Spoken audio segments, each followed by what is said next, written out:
n'aime pas votre liste, Swan, et je n'aime pas être dessus. Ah, voilà pourquoi vous vous occupez de ça, Callahan. Mais si vous aviez un choix personnel Je à vais faire... peut-être faire ma propre liste noire, et je vais vous mettre dessus. Est-ce que vous me menacez? Et si vous voulez jouer, faut connaître les règles, ma biche.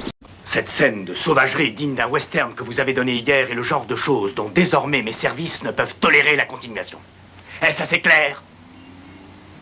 C'est très clair. Est-ce que c'est tout, capitaine? J'ai autre chose à faire. Pas à la criminelle. Quoi? Vous êtes muté au service du personnel.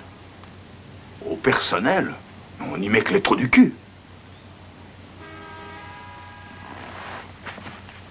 Je suis resté au personnel pendant plus de 10 ans. Oui. Monsieur, ne recommencez pas une affaire du genre de celle du quartier de Fillmore il y a 1 an. Compris? C'est contraire à ma politique. Lorsque je vois un adulte du sexe masculin courir derrière une femelle avec l'intention évidente de la violer, je le descends avant, c'est ma politique. L'intention, elle restait à établir. Quand un gars à poil court derrière une fille, la queue en l'air et un couteau de boucher à la main, c'est drôle. J'ai peine à croire qu'il est en train de quêter pour la Croix-Rouge. Et vous racontez à tout le monde qu'on est des cracks. Assez, Callaghan, fermez votre grande gueule. Capitaine, si vous voulez raconter des bobards à ces gens-là, ça vous regarde, mais pas avec moi. Il suffit, Callaghan, votre conduite vous vaut 60 jours de suspension. Mettez-en 90. 180 et rendez-moi votre étoile. Tenez, ça va vous faire un suppositoire à 7 branches. Qu'est-ce que vous osez dire? J'ai dit, collez-vous l'étoile dans le cul. Comme ça? Si tu te baladais pas toujours avec ton crayon à marquer les punis et ton œil à la traîne, je pourrais te rendre la vie militaire, disons, plus sympa, enfin, pour ne pas dire carrément plus juteuse. Arrête de me foutre ton barreau de chaise de contrebande sous le nez avant que je t'en fasse un suppositoire que t'allumeras par les naseaux. Ah oui, je viens d'apprendre. Webster, Ces pauvres tarés ne seraient même pas foutus de se dégager d'une chiotte. c'est pas là que t'as établi ton QG maintenant? Avec le commandant Powers, nous formons une élite prête à partir en opération. Pour toi, je vois qu'une opération majeure, celle de tes grappes d'hémorroïdes. Ceci dit, mes jolis, posez votre artillerie. Quoi? Parce que nous n'allons pas vous laisser partir comme ça. Qui c'est, nous, connards? Smith, Wesson et moi. Vas-y, allez, fais-moi plaisir. Cet engin raffiné est un Magnum 44 automatique, redoutable. Correctement utilisé, il efface un homme et ses empreintes digitales aussi.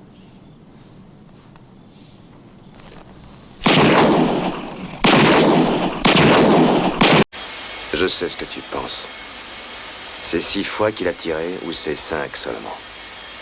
Si tu veux savoir, dans tout ce bordel, j'ai pas très bien compté non plus.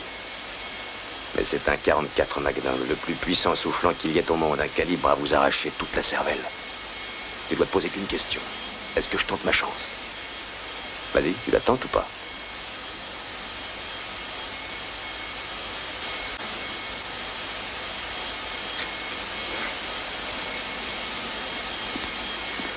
Hé! Je voudrais être sûr.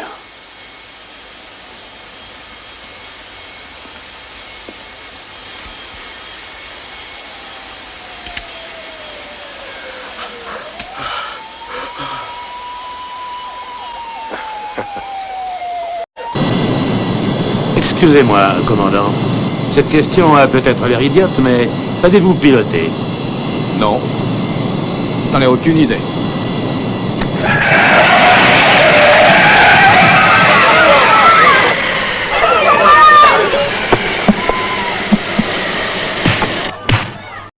Je vous écoute. Vous écoutez quoi? Votre rapport, qu'avez-vous fait?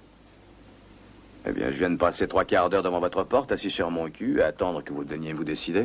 Vous connaissez le numéro de téléphone des urgences de l'hôpital général? Certainement. Alors je vous conseille de leur réclamer tout de suite une ambulance et du personnel. Dites-leur qu'il y a ici 2 sinistres connards souffrant de contusions multiples et de fractures aussi diverses que nombreuses. Vous avez des enfants, lieutenant? Moi? Non. Tant mieux pour eux. T'as oublié ton gâteau surprise? Quoi?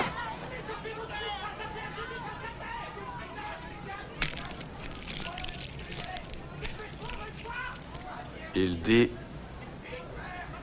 C'est pas votre jour de chance. Rien de personnel contre vous, Callahan.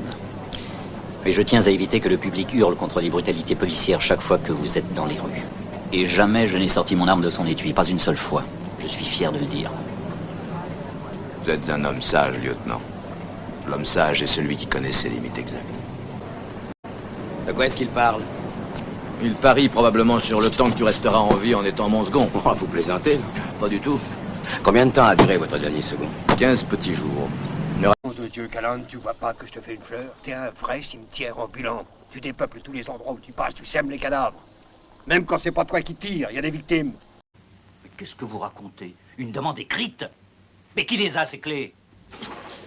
Écoutez, je m'amène chez vous dans 5 minutes et je veux que ces documents soient prêts, espèce de vieux connard de scribouillard. Oh, Harry, je vous jure, il y a des moments où j'hésite à croire que vous êtes un être humain. Et comment vous comptez faire, lieutenant? Eh bien, à mon avis, en ce moment, vous servirez plus la police en travaillant avec moi aux relations publiques. Vous savez, les avis, c'est comme les trous du cul. Tout le monde en a un. N'essaie pas de me baiser, mon vieux. Je te fous dans un tel état qu'il te faudra déboutonner ton col pour... Non, c'est... Allons, fais pas cette gueule. Tu peux pas gagner tout le temps, pauvre mec.